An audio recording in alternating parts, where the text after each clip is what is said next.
sizlar ajdodlaringlarga qasamdan qaytma, Parvardigoringga qilgan qasmingni deyilgan ta'limni anglagan.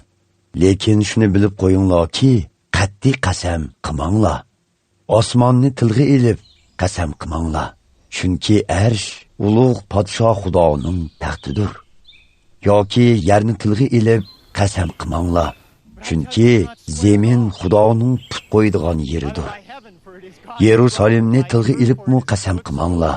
Chunki u yer ulug' Xudoning shahridir. Hatto o'z beshinglarni tilga ilibmi qasam qilmanglar. Chunki sizlarning chechinglarning bir telinimi oq yoki qora rangi o'zgartishga qurbonlar yetmaydi.